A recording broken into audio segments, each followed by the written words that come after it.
I told you I would do it, eventually. The iPhone 6s, it was released in September 2015 and it's been my only phone since then. Compared to the iPhone 6, the 6s has double the RAM, Apple's newest A9 processor, an improved GPU, better cameras, stronger display glass, and a stronger aluminum exterior. And the iPhone 6s looks nearly identical to the iPhone 6. You probably won't even be able to tell them apart if you're looking at them side by side. However, the iPhone 6s is slightly thicker and heavier due to the new 7000 series alloy back, which is stronger but also slippier. Now, since it is so slick, I do recommend keeping a case on it. My favorite is the Spigen Ultra Hybrid. The good news is that since the design is almost exactly the same, most iPhone 6 cases will fit the iPhone 6s. The iPhone 6s still has the same 4.7-inch 1334 by 750 IPS display as the iPhone 6, but it does have a stronger glass for added protection. A lot of people like to bash the iPhone 6s for lacking a full 1080p Full HD display, but at 326 pixels per inch, this screen is extremely satisfying to look at. It has a 1400:1 contrast ratio, and if I'm planning to watch an HD video, I will take the time out to watch it on my iPhone 6s. That's how good this display is. So it's not Full HD, but it is a stunning Retina display. Speaking of the new display, 3D Touch is a fun concept, but I hardly ever use it. Sometimes it'll come in handy, like when I'm logging my food in MyFitnessPal, but I mostly use it for switching open apps and moving the cursor while typing. There are still many apps that don't support 3D Touch, and until they do, I'll most likely forget about it. The iPhone 6s is a fast phone, almost too fast for its own good. For example, Touch ID is instantaneous. It seriously took a while for me to get used to how fast it is, because if I want to see my notifications, I can't use the home button because it'll unlock too fast for me to see them.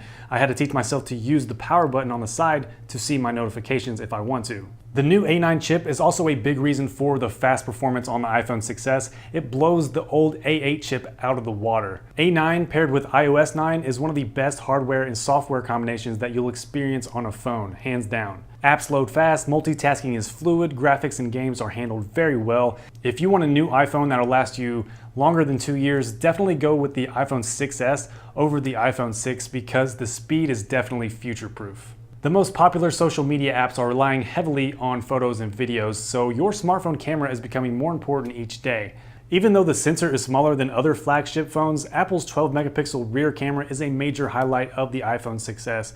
It makes up for its relatively smaller sensor by excelling in color reproduction and by how fast the camera snaps the photos.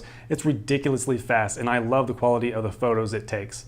The front-facing camera got a boost as well. It's now at 5 megapixels, so it's way better than the iPhone 6 front-facing camera, but I still tend to avoid using the front-facing camera when possible just because the rear camera is so good in comparison.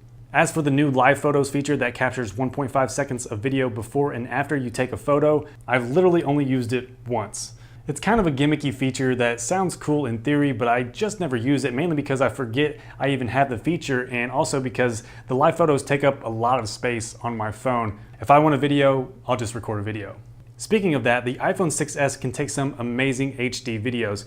It can record full 1080p HD in 120 frames per second for super smooth slow motion, but probably the biggest feature is the ability to record in 4K, which really brings out the details in a video. For a smartphone camera, it doesn't get much better than this.